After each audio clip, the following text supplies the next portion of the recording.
Hi guys, welcome to another episode of Album Analysis. I'm Sarah. Hope everyone out there is staying safe in all this craziness that's going on right now. So I just felt like I wanted to make a video, and so hi everybody. Normally I look at albums or novels that have to do with music, but I decided this time I was going to go with something kind of music adjacent. Because I was thinking about this topic, so I've always wanted to kind of maybe write like a paper on it or something like that. So I decided a video would be a good place to start since there's a lot of ground to cover on this topic. And what topic is that, you ask? I'm glad you asked. I'm going to be exploring some of the similarities and differences in characterization in the television series Empire on Fox Network, and the classic Russian novel, The Brothers Karamazov by Fyodor Dostoevsky. If you're not familiar with the series Empire, then, well, I've got a little bit of catching up for you, and if you're not familiar with The Brothers Karamazov, I've also got a bit of catching up for you. So, let's review. First things first, Empire is a series that was 6 seasons long. It aired on Fox, as I said, and it followed a family that work in a record label, in primarily hip-hop, and various different struggles that they go through, and the initial presenting problem, as one might say, in the show is that the patriarch, Lucius Lyon, finds out that he has ALS, and he has to decide which one of his 3 sons is going to succeed him in his record empire, which is also the name of the label, Empire Entertainment. So let's look at that for a moment. So our family in Empire, as I mentioned, Lucius Lyon is the patriarch. His wife, Cookie Lyon, her real name is Laretha, but she goes by Cookie, and she has just gotten out of prison after 17 years. She took the rap for Lucius because he was drug dealing, and he built the empire kind of in her absence, so she wants her piece of everything because she was involved in the get-go, and she sacrificed so much of her life in seeing her sons grow up. And she kind of wants back in, even though Lucius divorced her while she was in prison. So the 2 of them, have 3 sons together. The eldest son is Andre, the middle son is Jamal, and the youngest is Hakim. And I'm going to explore each of these sons in more detail in a little bit. In The Brothers Karamazov, it's a different setup. Yet again, we have, in this case, just a man with 3 sons. Fyodor Karamazov is the patriarch. He has 3 sons, but unlike Lucius, he was married twice. His first wife was Adelaida, and with her, he had 1 son, Dmitri, and with his second wife, Sophia, he had 2 sons, and that's Ivan and Alexi, called Alyosha. And neither of them are present. They both passed away by the time the main action of the novel takes place. And to explain exactly what the presenting problem in Brothers Karamazov is, it's kind of a little bit of everything because it's a book that's over 1,000 pages long. So, well, the ultimate presenting problem is, and if you haven't read the novel, you might want to cover your ears, there's a little bit of spoiler, but Fyodor gets murdered, and nobody is sad about it, but everybody wants to find out who did it. And we're going to get into that in a moment, but, so it's a different presenting problem.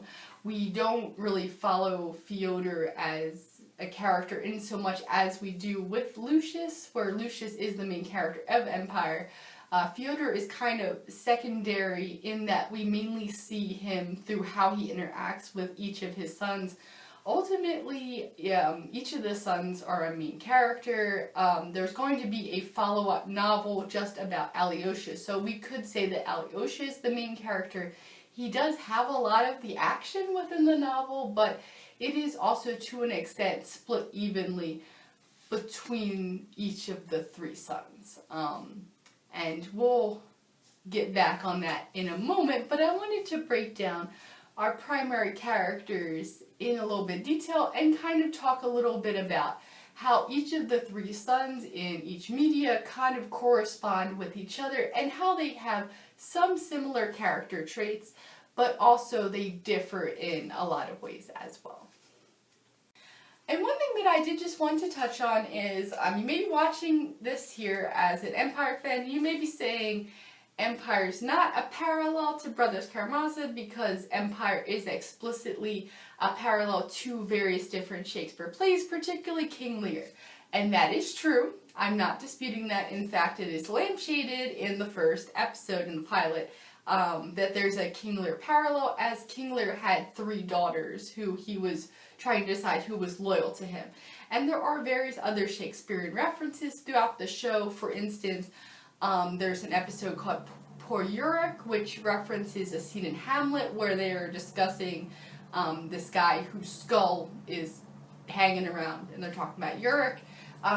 And I believe that's the episode where, spoiler alert, Lucius finds out that Andre and Rhonda took out Uncle Vernon. So yeah, there definitely are Shakespearean references, and I'm not disputing that, but things can have multiple parallels, and if Lee Daniels was looking in classic literature for his inspiration, he may have also been looking in classical Russian literature as well, or it could also just be that these are some similar tropes that work very well in media, and that's why it ended up paralleling each other. I'm not saying that Lee Daniels ripped off Brothers Karamazov. It may have been completely unintentional, or it may have been that he was influenced by the novel, or just by these tropes in general, that because they were so well used in TBK, that they became sort of part of media in general. So, you know, and to an extent they may have predated Brothers Karamazov as well. That being said, let's break down our families just a little bit more. Alright, let's talk about some sons here. So I'm going to the sons, if we parallel and match them up with who they're most like, we're going to end up having to go in a different order, so for the sake of argument, we're going to go by the order of age that they are in Brothers Karamazov, and we'll parallel them up with the Empire sons, the Lion sons, who are in a different order. So just keep in mind that I'm going to give the general ages for everybody. The ages at the beginning of Brothers Karamazov are explicitly stated. Most ages are not explicitly stated in Empire, other than Hakim's age is given in season 1 or 2. So we're going to go off of kind of what we can guesstimate their ages being when we see them in different flashbacks and things. However, if you disagree with my ages for the Lion Sons and you've got a better suggestion, feel free to stick it in the comments, because I could be wrong. I'm going off of the fact that Hakim's age was stated at one point, and we have not stated Andre's or Jamal's ages. As far as I know, maybe I just missed it. Anyway, so let's talk about our eldest son in the Karamazov family compared to our youngest son in the Lion family. And so this will be Dmitri on the Karamazov side and Hakim on the Lion family side. Dmitri is explicitly stated at the beginning of the main action of Brothers Karamazov to be 27 years old. Hakim is, I believe in season 1 or 2, stated to be 20 years old, although he does seem younger, and if we consider that Cookie was in prison for 17 years and Hakim looks to still be an infant when she went into prison, I don't know. She says at one point, my 20-year-old son, and Cookie would know since she's his mom. So we're going to assume that Hakim is 20. They both have a very similar personality type, and they are both heart over head. They tend to act before thinking out their actions. This tends to get both of them in trouble. They have tempers. Oh gosh, they've got tempers. They both end up in a love triangle with their father. In the case of Dmitri, he and Fyodor are both in love with Grushenka. And in the case of Hakim, he and his father are both in love with Annika Calhoun, who at one point Lucius marries, and 𝘉𝘠𝘓 has a daughter with her, and they've got this ongoing love triangle that goes on. And in the case of Dmitri, Fyodor, and Grushenka, it is the driving force for the theory that Dmitri is the one who murdered Fyodor in order to win Grushenka by being able to get his hands on his property, so that way he can marry her. And there's a quote that from Brothers Karamazov that describes Dmitri that we can also relate back to 𝘉𝘠𝘓 as well in a different sort of way. It describes Dmitri as being the only one, and there's a bracket, who grew up in the belief that he had property. And this kind of connects the two because Dmitri is always searching for this money that he feels he's owed by Fyodor, who is not giving him the money that he is owed. Likewise, 𝘉𝘠𝘓 is the only one of the 3 lion sons who grew up while the family was wealthy. He was born when Lucius was first starting to make it big, and so he grew up believing that he was worth the finer things in life, whereas Andrei grew up in poverty and Jamal grew up sort of in between the shift. So 𝘉𝘠𝘓 generally kind of is looked at as being the spoiled son. He's the one who hasn't really had to work for things. He's the one who generally considers things that should be handed to him. And I wouldn't say that Dmitri is like that. Dmitri, he doesn't really expect things to be handed to him, but he is so short-tempered that it's very difficult for him to see things through because he acts so quickly. And he also does have this kind of overarching feeling that he's owed this property, which, to be fair, he really is owed. Fyodor did kind of screw him over, like, a lot. But it's not that he doesn't feel like he should have to work for it. He does work for things, but they generally tend to blow up in his face because Dmitri cannot keep his stuff together long enough for him to see things through. He tends to get in trouble when he's in the military. He is always involved in things where he's acting without thinking, and that's why he ends up being the prime suspect when Fyodor ends up dead, because when you look at the 3, he's the one who's hot-tempered, he's the one who acts without thinking, and he is the #1 person who really wanted Fyodor dead. So that's where these two both differ, and where they are both similar. They are heart over head sons who definitely, they don't really, they're not always so logical. They tend to just kind of jump into things, and lots of fighting, lots of, things like that. Hard living. There's also a description of Dmitri as frivolous, unruly, of violent passions, impatient, and dissipated. So Dmitri definitely, he likes living a fast life. I wouldn't necessarily even say likes living a fast life, but he does. He generally is about the sort of worldly things, the immediate things, as opposed to planning for the long term. And 𝘉𝘠𝘓 is a lot like that too. Onward to our middle Karamazov son, Ivan. And remember, he is the elder son with Fyodor's second wife. Now, in his case, he is explicitly stated to be 24 years old at the start of the main action of Brothers Karamazov. And we can compare him with Andrei, the eldest lion son. And I say Andrei is about 27 when Empire starts. Again, that's kind of a guesstimate based on kind of what we see of him. So he's a good bit older than 𝘉𝘠𝘓, which is also, as I said, he had a very different upbringing than 𝘉𝘠𝘓 had, which kind of contributes to their individual personalities. And if you've got a different age for Andrei that you've sort of ferreted out, feel free to stick it in the comments. I'm willing to, I've thought about this more probably than I should have, and I came up with him being around 27. Now these are the sons who go by head over heart. These are our logical sons. These are our intelligent sons. They generally act with their logic and their rationality and strategy, as opposed to sort of popping off over things like perceived insults or like inflating passions or things like that. which is not to say that neither of these sons will not smack somebody down in one way or the other if they have to, but they generally, that's not their first recourse. Like I said, they're very intelligent, and they also both have an interesting relationship with spirituality and religion.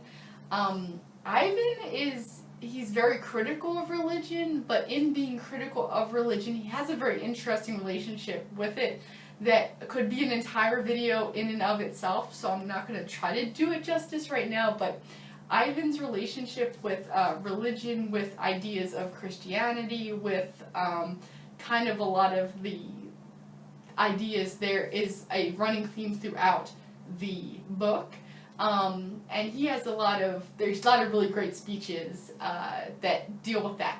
Andre, on the other hand, he is a very spiritual person. He is he's very connected with religion, but he goes back and forth a lot of times based on what's going on in his life. He becomes sort of connected, disconnected, connected, disconnected, based on other things that are going on with him. And they also both have struggles with mental illness in a way. Andre has bipolar disorder, which started before the series started, and periodically we see different episodes that deal with Andre and his relationship with mental illness, with his bipolar disorder, and in the last season it got really weird and almost seemed to be more of like a DID type of deal going on, but in the early seasons, I felt that Andre's bipolar was handled really well and pretty accurately. Not so much in later seasons, it got kind of weird. And Ivan, near the end of Brothers Karamazov, he has, I think they call it like a brain fever, where he is acting very oddly. It's his guilt over his father's death, over a lot of different things going on, have sort of ganged up on him and sort of crushed him in some kind of manner. If we also consider the fact that Andre inherited bipolar disorder from his paternal grandmother, because we meet Leah Walker, who is Lucius's mother, and she had bipolar disorder, and Andre has it as well. And we don't learn all that much about Fyodor's second wife, Sophia, but it seems like there are some hints that she deals with some kind of mental illness as well, although it may be situational because, remember, she's living with Fyodor, who's very abusive, he's not a good person. So whether that's situational or whether there's also some sort of aspect of, however they sort of looked at mental illness in the 1800s, that's also perhaps a factor as well. If we consider that Ivan is in his early 20s, it could be this combination of kind of trying to get a handle on all these philosophical questions that are kind of oppressing him in a way, along with, when we look at perhaps a genetic component on his mother's side, also with the fact that, he thinks that his brother killed his father, but then there's other things going on, and the guilt, so much guilt. Ivan's got all the guilt. And so if we kind of look at all those factors, whether it's more of a situational type of thing or an actual medical thing as it's sort of presented as in the text, or whether it's mental illness, it could be a number of different factors. And Ivan is described as a child as being morose and reserved, though far from timid, a description which I think would also describe Andre as well. And Ivan is also described as brilliant and he had a brilliant and unusual aptitude for learning. And this is, as I said, he's very intelligent. He almost too intelligent to where it cuts into his ability to basically live a normal life by the end of the book. And Andre is also very intelligent. He went to Penn, whereas neither of his brothers went to college. He sort of split off from the family in a way because he decided he was going to go to Penn. He has an MBA. He handles a lot of the empire financial side of things. And again, also that a lot of that logic, that strategy tends to be very oppressive for Andre, because he tends to, think too hard, almost in a way where he's trying to solve everything at once, and it almost generally tends to come crashing down on him. And also with Andrei, just like with Ivan, we have situational factors, because Lucius he's not as bad as Fyodor, definitely, but he is not the easiest person to be in a family with. He's very critical of Andrei for his mental illness. Whereas he's not really that critical of Hakim in a lot of cases. He is sometimes critical of Hakim, but he generally is not as critical of him, now that I'm kind of putting it out there. He's very critical of Andrei, though, because I think there is that split between... Lucius is very intelligent as well, but I think he looks at his intelligence as being through learned experience, like he is able to get out of problems because he's had to deal with these problems.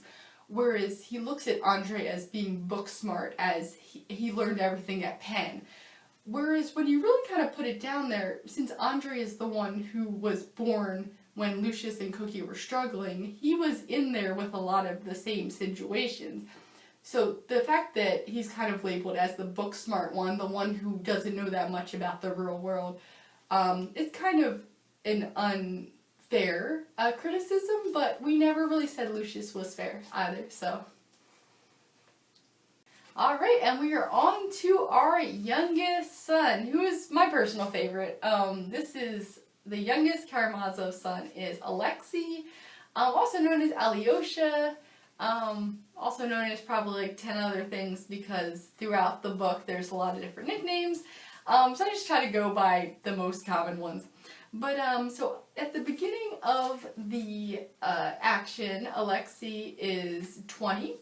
And we can compare him with the middle son in the Lion family, Jamal, who is probably around 24 when the action starts in Empire. Again, it's a guess. He's somewhere between Hakim and Andrei, so, you know, pick what you got. And the unique thing about these two sons is that they are generally head and heart combined. They can be logical, they can think things out, but they generally do lead with their heart a little more than their head, but they're not swayed so much to one side or the other. And they're kind of looked at as the spirit of the family in a way. Alyosha is generally the one who wants everyone to get along. He's the one who wants everything to be alright for everybody. And he's very spiritual as well. I'll get into that in a second. And similarly, Jamal generally tends to bring all of his family together. In the last season where Jamal wasn't there, there was definitely a divide there. Where you kind of, just by his absence, you do kind of see this split that wasn't really intentional. There were outside reasons why Jamal was written out of the show. But you did kind of notice that once you eliminated him from the cast, there was definitely a divide, because there weren't a whole lot of scenes with Hakim and Andrei together. Whereas a lot of times you would kind of see in the earlier seasons, you would see the three of them having to come together to support either Andrei was going through something or Hakim was going through something. Or in a few cases it was something Jamal was going through, and they would kind of all come together, and Jamal will be that kind of centerpiece. Which is kind of interesting as the middle son, whereas Alyosha generally does that as the youngest son. And in both cases, despite them kind of being the one who is very even-keeled, the one who generally wants everyone to get along, both of their fathers don't really like them and what they do in their life. In the case of Alyosha, it's because he went to go live in a monastery. And one of the early scenes in Brothers Karamazov is Fyodor showing up to the monastery and causing a huge scene with both of the other brothers, I believe, and just acting like a total jerk and basically just tearing everything down because he can. And in the case of Lucius and Jamal, he doesn't like the fact that Jamal is gay. He will, again, kind of mess stuff up for Jamal just because he can. And that has been going on for a very long time. There's a flashback scene where Lucius puts Jamal in a trash can, which is referred to throughout the show. So there's been that animosity, despite the fact that these are the two sons who are generally bringing everyone together. There's a lot of conflict where you would normally think that if there's this peacemaker that there wouldn't really be animosity. Although Alyosha doesn't seem to really feel too much animosity back at Fyodor because he is, like I said, really kind of even-keeled, whereas Jamal does generally tend to fight back against Lucius, and there is that back and forth. But also at the end of season 1 of Empire, Jamal was head of Empire for a while because ultimately Lucius decided that he was the one who was most adept at running the company. But he did step away from it ultimately. As kind of similarly, Alyosha, he's been trying to sort of get away from his family for a while. That may have been one of the reasons why he decided to go to the monastery, and he's kind of pulled back out of that after a number of different things happen, but he ends up, due to the fact of his father's death, sort of ending up in the mix of it, even though he didn't really want to be in the mix of it. And Alyosha is described as an early lover of humanity, and that he felt that his entrance into the monastery was an ideal escape for his soul struggling from the darkness of worldly wickedness to the light of love. So in both cases, they kind of fled from all of the struggle in their family to go to something that seemed like it would be better. But in the case of Alyosha, he doesn't really find that it's necessarily better, and he does end up back with his family. Whereas, due to events outside of the show, Jamal left and just never came back. So we can, I guess we could assume that he liked whatever he found because he just never came back. But yeah, so in both cases, these are kind of the lifeblood of the family, the problem solvers, the fixers. If you look at dysfunctional family roles, these would be the hero children, but they also both end up being the scapegoat at times because they're the ones that people dump on.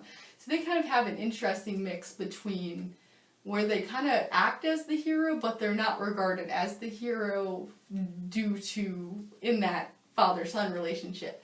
Whereas it seems like Cookie and Jamal do have a pretty good relationship. And in the case of Alyosha, his mother is not present for the action of the show, so we don't really know what that dynamic would have been. Now you may be sitting here as, you know, a Brothers Karamazov fan or an Empire fan or both, and saying, but Sarah, there aren't 3 sons in these shows, one in this novel and the show. There's 4, and I'm getting to that right now. If you haven't seen the last 2 seasons of Empire, you may want to skip this part because I'm about to spoil some stuff. So in both of these cases, there is a 4th secret son, and in the case of the Brothers Karamazov, it's like the least secret son ever. He was way more secret in Empire. Anyway, so in the case of Brothers Karamazov, we've got 𝘒𝘩𝘬𝘓, who is, his full name is Pavel, but nobody calls him that. Everyone calls him 𝘒𝘩𝘬𝘓, which is an insult, and that's probably part of why he's so mad all the time. Whereas in the case of, in Empire, we also have somebody who's referred to by their last name. His actual first name is Jeff Kingsley, but everyone calls him Kingsley in the show. I just realized that they're both by their last names. And so in both of these cases, well, first let me say where these sons kind of fall in our lineup of sons. In the case of 𝘒𝘩𝘓, he was born slightly before Ivan was born, so he's younger than Dmitri, but a smidge older than Ivan. I think they're about the same age, so they're both about 24 during the beginning of the action, and whereas Kingsley is older than Andrei, so technically he is the oldest lion son, even though we don't know he's a lion, and Lucius doesn't know either, because nobody told him, but, you know, there's a struggle there. Whereas Fyodor, he did know. He didn't know. In fact, he was, 𝘒𝘩𝘓 was raised by his servant in, like, little house off of his property. So he was well aware. Lucius was not aware. So now, in both of these cases, you could actually make an argument for a similarity between their mothers as well, although not to a complete extent. In the case of 𝘠𝘠𝘦, his mother died in childbirth. She was like severely mentally disabled, could not consent to anything with 𝘠𝘠𝘠. 𝘠𝘠𝘠 is the first worst. And anyway, once he was born, he was raised by 𝘠𝘠𝘠's servants, and he was actually given the patronymic Fyodorovich, so basically everybody knows. Whereas in the case of Kingsley, I'm not arguing that there was anything non-consensual about the relationship between Lucius and Kingsley's mother, her name is Tracy. She's known as White Tracy in the show. But there is a similarity in that Tracy is very debilitated due to drug addiction, and most of the time when we see her, up until last season, she's in a hospital bed, incapacitated, and so she has her own incapacities, but they didn't seem to, cut into her ability to consent, so I'm not putting anything out there about Lucius. But similarly, it's a very weird dynamic where, 𝘠𝘠𝘠𝘠 didn't know his mother at all. Kingsley was taking care of his mother from a very young age, and he felt like he was cut out of the line of fortune because the way that she told him that, Lucius knew about you, but he didn't want you. Whereas Lucius, from his part, he says he had no idea that he had another son. And so there's a very kind of weird dynamic there. And, spoiler alert, 𝘠𝘠𝘠𝘠 is actually the one who killed 𝘠𝘠𝘠𝘠, and then he blamed it on Dmitri. Conversely, Kingsley was actually about to kill Lucius, but then he decided not to. And then a lot of really weird stuff happened in season 6 that I'm not even going to get into. But he did not kill Lucius. He kind of made a different choice. But there definitely were some very unhealthy dynamics there. And you could argue that they are the two that were worst off due to kind of not even being in the weird family unit, but being kind of adjacent to it. Definitely there's descriptions of 𝘠𝘠𝘠𝘠 where he seems to have a lot of the traits of antisocial personality disorder, and there's like a lot wrong there. He's also a chef, so Hannibal was probably a fan. And now Kingsley I don't think he's not, he doesn't have the ASPD stuff going on. But he is very bitter, and there's this very weird dynamic where he does sort of start to split away from his mother's version of events by the end, but he's almost like thriving and living off this grudge to where he's been living his entire life, even though he has all this success, with the idea of that he's going to take everything that belongs to Lucius, where he's so built himself on this grudge that even when he sees that it's not really founded, he can't break away from it. So there's definitely some dysfunction junction going on there with Kingsley as well. Lastly, and I could talk about this for several hours, but I don't know that anyone would listen. So there may be a follow-up to this as I think of more stuff within the themes of, these two pieces of media. But lastly, I did just kind of want to touch base on Lucius and 𝘠𝘠𝘠𝘠 as characters, as people within, the stories. Now, in the case of 𝘠𝘠𝘠𝘠, he doesn't really have any good qualities, no good qualities, just really no good qualities. Whereas Lucius definitely does. He doesn't have a lot of them at any given time. He does get better as the series progresses. He does start to develop relationships with his sons that are more of a level basis. He starts to accept Andre. He starts to be kind of helpful towards Andre.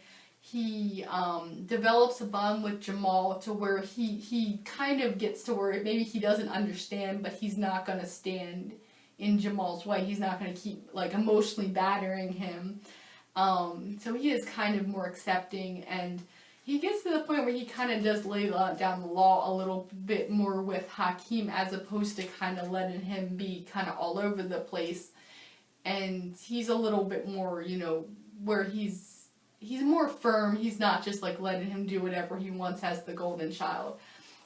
So Lucius definitely does grow within the narrative, whereas Fyodor only grows worse, I think. The more you learn about him, the worse he is.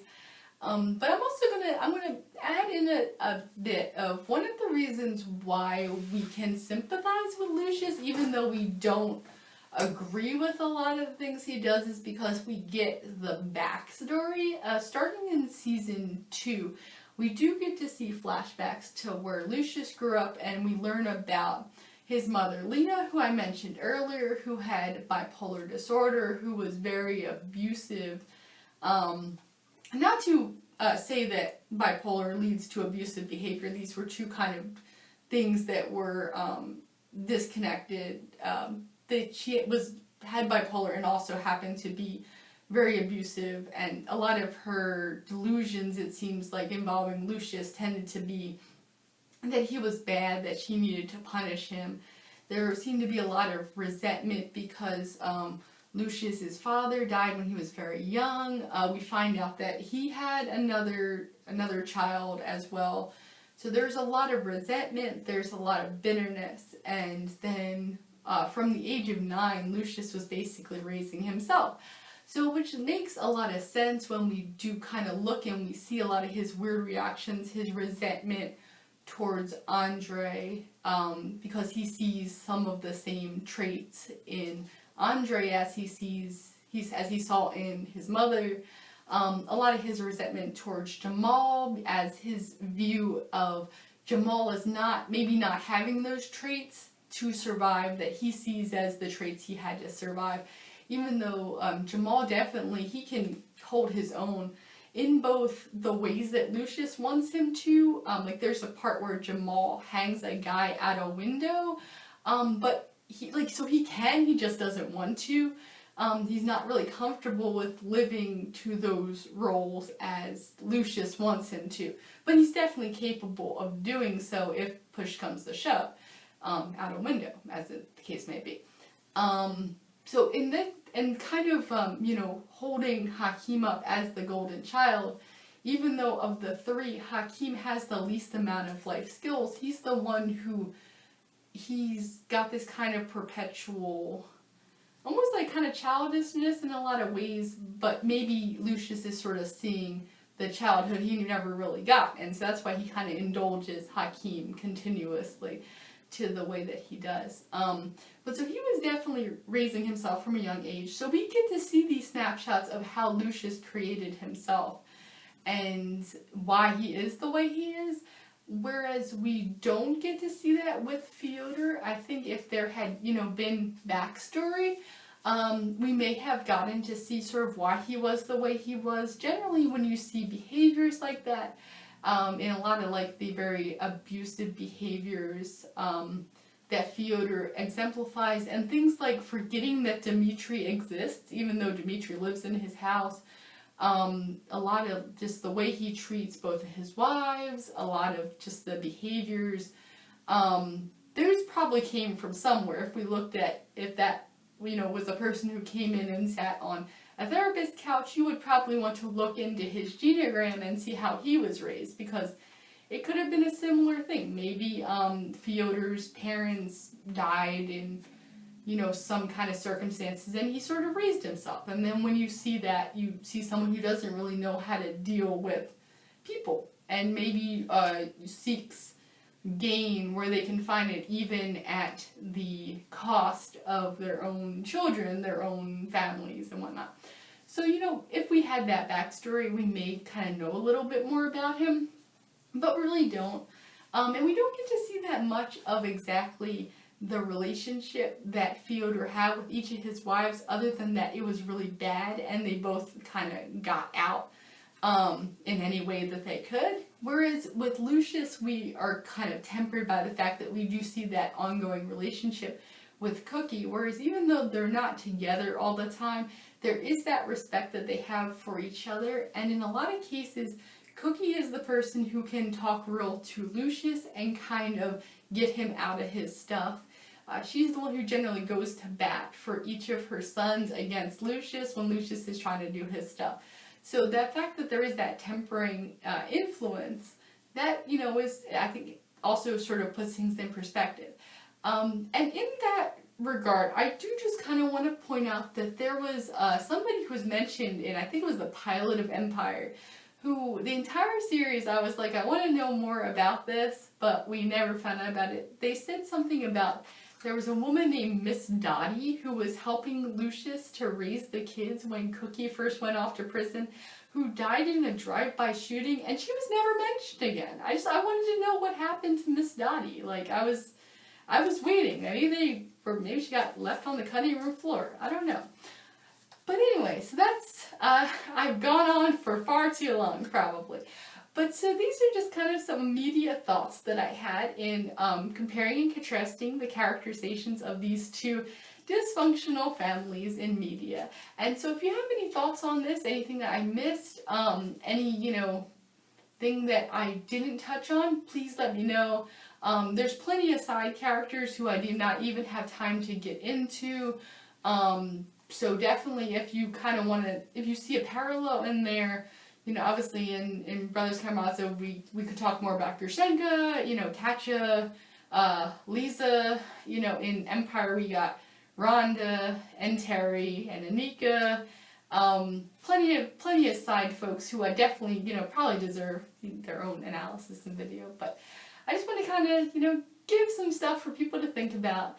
So if you have any questions, you know, put them here, and I do want to branch in just discussing some other forms of media, so I may, do a couple videos about, you know, maybe a couple other TV shows I've been watching during this crazy time, and, you know, maybe some more albums I've been listening to during this crazy time, and some books I've been reading during this crazy time. So please stay safe, you know, watch out for each other, be sure, self-care, and have a good one.